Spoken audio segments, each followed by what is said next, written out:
आइए कर्नल अमित कपूर साहब। ब्रिगेडियर विनोद कुमार एके के इस्तकबाल के लिए खड़ा हो गया। एके शुस्ता इंग्लिश में बोला, गुड इवनिंग सर। ब्रिगेडियर ने कीमती सोफे की तरफ इशारा किया, प्लीज बी सीटेड। थैंक्स कहकर एके बैठ गया। क्या चलेगा? कुछ नहीं सर, अभी जाकर डिनर करना है। ब्रिगेडियर इसरार न करता हुआ बोला, सुनाओ कैसी रही अपने स्टूडेंट्स से आखिरी मुलाकात? एके बोला, फाइन सर। ब्रिगेडियर ने कहा, वापसी का क्या बंदोबस्त है? वो बोला, वापसी कल रात को तय है सर। 5-5 बंदों के 4 ग्रुप इलाके की मुनासिबत से बनाए हैं और तमाम को एक ही टाइम मुख्तलिफ मकामात से सरहद उबूर कराएंगे। दोनों तरफों के सरहदी मुहाफिजों से डील हो चुकी है। ब्रिगेडियर ने कहा, पाकिस्तान में मौजूद नेटवर्क से राब्ता कर लेना था। एके बोला, सर राम प्रताप चंद उर्फ पाशा के बाद कराची में अपना कोई सरगर्म रुकन नहीं रहा। अभी वहाँ 3-4 नए एजेंट भेजे हैं, मगर उनका सेटअप पहले की निस्बत बहुत कमजोर है। कोयटा, पेशावर, रावलपिंडी, इस्लामाबाद और लाहौर में मौजूद एजेंट अलबत्ता काफी फाल हैं। और जहाँ तक कोऑर्डिनेशन का ताल्लुक है तो पहले ग्रुप में से 2 आदमियों ने कराची, 3 ने कोयटा जाना है। उनको रिसीव करने के लिए कोयटा से पार्टी आएगी। दूसरे ग्रुप के 5 आदमियों में से 2 ने पेशावर, 2 ने कोहाट और 1 ने मर्दान जाना है। इनके लिए पेशावर का नुमाइंदा वहां आएगा। तीसरे ग्रुप में से 1 ने फैसलाबाद, 1 ने गुजरांवाला और 3 ने लाहौर जाना है। उन्हें लाहौर के एजेंट रिसीव करेंगे। और आखिरी ग्रुप के 2 बंदों ने पिंडी, 1 ने इस्लामाबाद, 1 ने जेहलम और 1 ने सियालकोट जाना है। उन्हें रावलपिंडी के एजेंट वसूल करेंगे। ये सारे ग्रुप सहराए थर की जानिब से पाकिस्तान में दाखिल होंगे और उमरकोट में इनके इस्तकबाल के लिए हमारे नुमाइंदे मौजूद होंगे। ब्रिगेडियर ने पूछा, क्या बीएसएफ को हकायक का इल्म है? एके ने कहा, नहीं सर, ये आम मामूल की कार्रवाई है, उन्हें बाखबर रखने का कोई फायदा नहीं। ब्रिगेडियर ने कहा, वैसे अगर सारे बंदे अपने अपने इलाके में जाकर उन एजेंटों से राब्ता कर लेते तो मेरा ख्याल है ज्यादा बेहतर होता। एके ने कहा, नहीं सर, मैं चाहता हूँ कि सरहद पार करने के बाद भी ये हमारी निगरानी में रहें। और दूसरा ये भी खतरा है कि अपने दुश्मनों से बदला लेने के लिए ये मनमानी शुरू कर देंगे। जब संभालने वाले इनके इस्तकबाल के लिए मौजूद होंगे तो इस किस्म की कोई बदमज़गी पैदा नहीं होगी। ब्रिगेडियर ने कहा, अपने दुश्मनों से बदला तो इन्होंने लाजमी लेना होगा। एके बोला, बिल्कुल लेना होगा, लेकिन हमारे बंदों की निगरानी में। उसके साथ हमें उनको ब्लैकमेल करने का कुछ और मवाद भी मिल जाएगा। ब्रिगेडियर ने कहा, बहरहाल ये तुम्हारा काम है कर्नल के तुम ये सब कैसे मैनेज करते हो। एके एतमाद से पुर लहजे में बोला, सर आप फिक्र न करें। ब्रिगेडियर ने कहा, तुम उनकी ट्रेनिंग से तो मुतमईन हो ना? एके ने कहा, 100% सर। इस दफा हम पाकिस्तान में 20 आदमी नहीं 20 स्कूल भेज रहे हैं। सबसे बढ़कर फायदा ये है कि सारे पाकिस्तान के शहरी हैं। गो उनकी हमदर्दियां इंडिया के साथ नहीं हैं, मगर उनके नजरियात अब पाकिस्तान की जड़ें खोखली करने वाले हैं और यही हमारा मतमय नजर है। ब्रिगेडियर विनोद शर्मा मुस्कुराते हुए बोला, तुम्हारी स्पीकिंग पावर के तो हम भी मुतरफ हैं कर्नल साहब। एके ने कहा, सर मैं और मेरी सारी ताकतें भारत माता के लिए वक्फ हैं। ब्रिगेडियर ने कहा, भारत माता को भी अपने ऐसे सपूतों पर नाज है और रहेगा। एके बोला, हौसला अफजाई का शुक्रिया। ब्रिगेडियर ने कहा, बाकी कल जब सारे खैरियत से उमरकोट तक पहुंच जाएं तो मुझे मुत्तला कर देना। एके ने कहा, ठीक है सर, अब मैं चलूंगा क्योंकि डिनर पर मेरा इंतजार हो रहा होगा। विश यू गुड लक कहकर ब्रिगेडियर उसे अलविदा करने के लिए खड़ा हो गया। कराची के इलाके कायदाबाद फ्लाईओवर के करीब धमाका। रोशनी के शहर कराची को तारीक करने की साजिशें बेनकाब। भारतीय एजेंसी रॉ की चालबाजियां, मक्कारियां। एक ऐसे नौजवान की दास्तान जिसे हालात ने दहशतगर्द बनने पर मजबूर किया। बदनाम ज़माना एजेंसी ब्लैक वाटर के गलीज धंधे। पाकिस्तानी ISI के कारनामे। मुल्क की खातिर कुर्बानियां। स्नाइपर और भगोड़ा के बाद पेश खिदमत है रियाज आकिब कोहलर का एक और शाहकार नॉवल दलदल।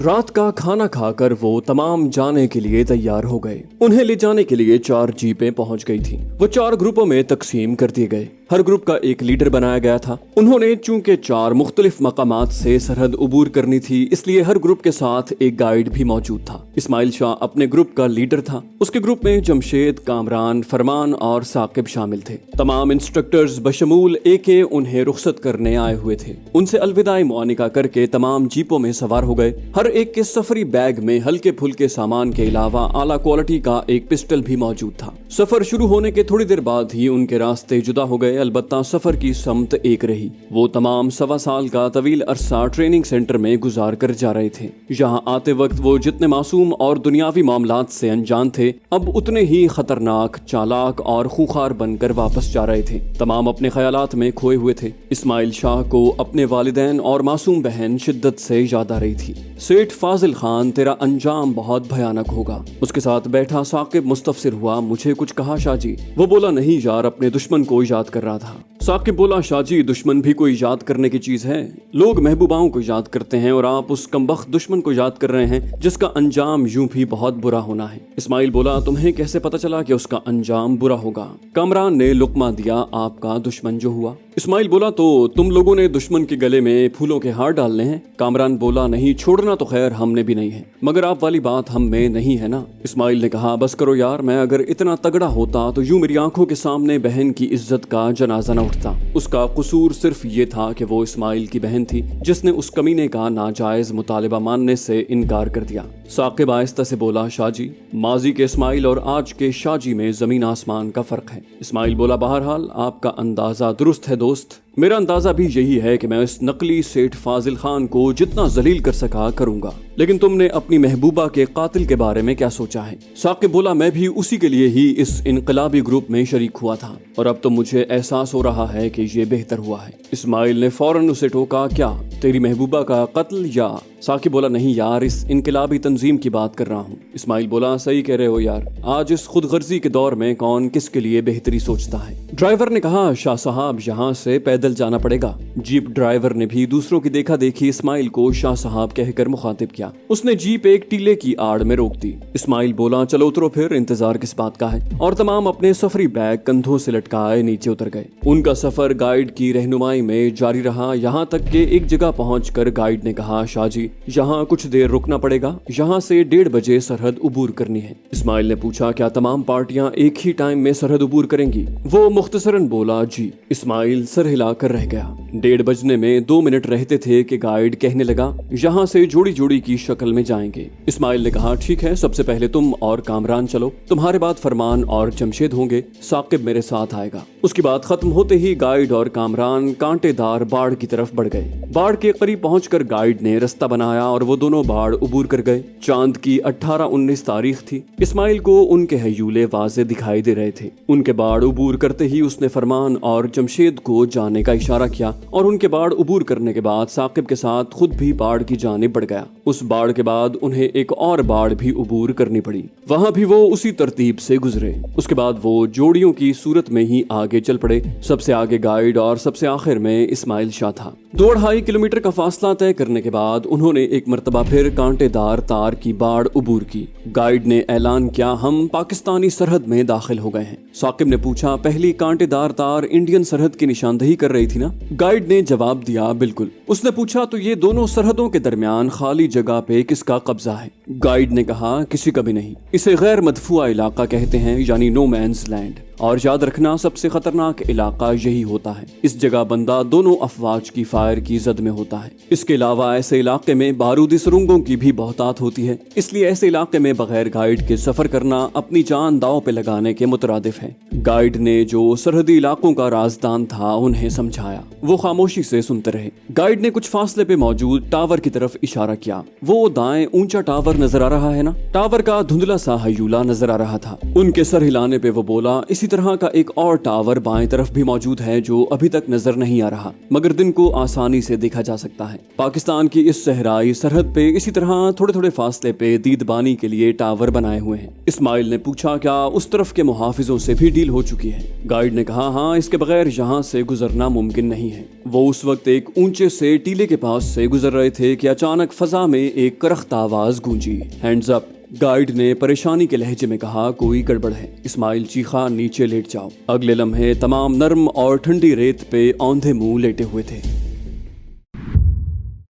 रात के 2 बजने को थे। आतिफ की आंखों से नींद कोसों दूर थी। दहशत गर्दों ने रात के 2:30 से 3:30 बजे के दरमियान पाकिस्तानी सरहद से पार होना था, लेकिन वो 8 बजे से उनके इंतजार में जाग रहा था। पाक आर्मी का एक हवालदार और 2 जवान, जबकि रेंजर्स के 2 NCO और 3 सिपाही उसके साथ मौजूद थे। उसी के बकदर नफरी, ज़ीशान, इरफान और इलियास के साथ भी मौजूद थी। इनके अलावा उन्हें जरूरत पड़ने पर रेंजर्स के टावर्स पर मौजूद नफरी की भी मदद मिल सकती थी। 18-19 तारीख के चांद ने माहौल को अच्छा खासा रोशन किया हुआ था। वो उस वक्त एक टीले की आड़ में बैठा हुआ था। आतिफ ने टीले के ऊपर 2 संतरी रास्ते पर नजर रखने के लिए मुकर्रर किए थे। कोई 2:45 का टाइम था जब एक संतरी की पुरजोश आवाज उसके कानों में पड़ी। सर कुछ हयूले इस समत पेशकदमी करते नजर आ रहे हैं। आतिफ पुरजोश अंदाज में टीले पर चढ़ा और आंखों से NVG यानी नाइट विजन गॉगल्स लगाकर आने वालों को देखने लगा। वो तादाद में 6 थे और जोड़ियों की सूरत में बड़ी बेफिक्री से उस समत आ रहे थे। स्मगलर चूंकि एक मखसूस रास्ता इस्तेमाल करते थे, इसलिए आतिफ ने पहले से उस रास्ते के साथ मौजूद रेत के बड़े टीले पर डेरा जमाया हुआ था। उनके करीब पहुंचने पे आतिफ ने हवालदार को इशारा किया और वो जोरदार आवाज में धाड़ा, हैंड्स अप। आतिफ को एक बंदे की चीखती आवाज सुनाई दी, नीचे लेट जाओ, और वो तमाम नीचे लेट गए। एक दूसरी आवाज आतिफ के कानों में पड़ी, साथी आपके चौकी कमांडर से डील हो चुकी है। पाक आर्मी के हवालदार ने आतिफ से पूछे बगैर जवाब दिया, वो भी आपके साथ ही बंद होगा, वहां उससे शिकायत कर लेना। इसी दौरान आतिफ ने देखा कि सबसे आगे वाला अपना बैग खोल रहा है। वो जोर से बोला, अगर किसी ने गलत हरकत की तो तमाम भून दिए जाओगे। ये अल्फाज उसके मुंह में थे कि उस शख्स ने अपने बैग से कोई चीज निकाल कर टीले की समत में उछाली। वो लाजिमन हैंड ग्रेनेड था, मगर ये उसकी बेवकूफ़ी थी क्योंकि हैंड ग्रेनेड का टीले तक पहुंचना मुश्किल था। उसके बावजूद आतिफ जल्दी से नीचे लेट गया। हालांकि वो अच्छी तरह जानता था कि ग्रेनेड के फटने से निकलने वाले छर्रे 15 मीटर तक ही किसी को हलाक या शायद जख्मी कर सकते हैं। एक जोरदार धमाका हुआ और गाढ़े किस्म के धुएं से वो तमाम उनकी नजरों से ओझल हो गए। आतिफ का माथा ठनका। ये तो उसने सोचा भी नहीं था कि दुश्मन इस तरह की चाल चलेगा। उसी वक्त एक और धमाका हुआ, ये भी स्मोक ग्रेनेड का ही था। धुआं मजीद गाढ़ा हो गया। उसने अपने हाथ में मौजूद शॉर्ट मशीन गन का रुख अंदाजे से दहशतगर्दों की समत करके ट्रिगर प्रेस कर दिया। भागने न पाए, फायर करो। उसे पता था कि एक बार वो इंडिया की सरहद तक पहुंच गए तो उनका मिलना नामुमकिन हो जाएगा। उसके साथ ही LMG का एक लंबा ब्रस्ट सुनाई दिया, जिसके साथ ही चंद चीखों की बाज़गश्त आई। गाढ़े धुएं को खत्म होते 1-1.5 मिनट लग जाता है। इस दौरान वो अपनी गनों की बैरल का रुख बदल बदल कर ट्रिगर प्रेस करते रहे। धुआं जब तक मुकम्मल तौर पर छट न गया, आतिफ ने अपने साथियों को टीले से उतरने न दिया। हवा बिल्कुल रुकी हुई थी, इस वजह से धुएं को खत्म होते मिनट के बकदर टाइम लग गया, और उस वक्त वो कलील टाइम भी बड़ा तवील महसूस हो रहा था। उमूमी तौर पर एक स्मोक बम आध मिनट या ज्यादा से ज्यादा 40 सेकंड तक धुएं की चादर बनाने की सलाहियत रखता है, मगर उस वक्त एक तो हवा साकिन थी और दूसरे ग्रेनेड भी 2 अदद फायर हुए थे, इसलिए चंद सेकंड ज्यादा लग गए। धुआं खत्म होते ही वो दौड़ कर नीचे उतरा। हवालदार मुबश्शिर उसके साथ था, बाकी भी पीछे न रहे। 200 गज के फासले पे उसे चंद जिस्म पड़े नजर आए, जिनमें सिर्फ एक जिस्म में जिंदगी की कुछ रमक बाकी थी। उसने शुमार किया तो वो तादाद में 5 थे। एक आदमी कम है। मुबश्शिर 2 बंदों को साथ लेकर आगे चेक करो, लेकिन एहतियात से जाना, उसके पास कोई हथियार भी हो सकता है। मुबश्शिर को ये कहते हुए वो खुद गिरे हुए बंदों को चेक करने लगा। एक के अलावा तमाम खत्म हो चुके थे। जख्मी बंदा भी अपनी आखिरी सांसें पूरी करता नजर आया। गोली पुश्त की तरफ से उसके दिल में सुराख करके पार हुई थी। मुश्किल था कि वो बच पाता, लेकिन इंसानियत के नाते वो रेंजर सिपाहियों से मुखातिब हुआ। इसे उठाकर गाड़ी में डालो, शायद तिब्बी इमदाद मिलने पे ये बच जाए। 2 आदमियों ने मिलकर उसे उठाया और टीले के अकब में खड़ी जीप की तरफ भागे। जीप वहां से 200-300 मीटर ही दूर थी, लेकिन अभी जख्मी को उठाकर ले जाने वाले चंद कदम ही चले थे कि अचानक जीप के स्टार्ट होने की आवाज आतिफ के हसास कानों में आई। वो हवालदार मुबश्शिर के पीछे जाने के लिए कदम बढ़ा चुका था। वो रुका और जीप की जानिब दौड़ा। जीप टीले के अकब में होने की वजह से उसकी आंखों से ओझल थी। भागते हुए उसने क्लैशन को फायरिंग पोजीशन में संभाल ली। रेंजर्स के 2 NCOs भी उसके पीछे दौड़ पड़े थे। उनके टीले के करीब पहुंचने तक जीप काफी दूर निकल चुकी थी। उसने अंधाधुंध उसकी जानिब फायर खोल दिया, लेकिन जीप उसी रफ्तार से चलती रही। वो जीप को निशाना बनाने में नाकाम रहा था। इस दौरान रेंजर्स के NCO ने टीले पे लगी LMG का रुख पीछे मोड़कर अंधाधुंध फायरिंग शुरू कर दी, मगर ये फायरिंग एक ऐसे टारगेट पर की गई थी जिसका हयूला भी मादूम हो चुका था। जाने से पहले इस वीडियो को लाइक कर दीजिए। इंशाल्लाह आपसे अगली किस्त में मुलाकात होगी। तब तक अपना और अपने इस चैनल का ख्याल रखिएगा। अल्लाह हाफिज।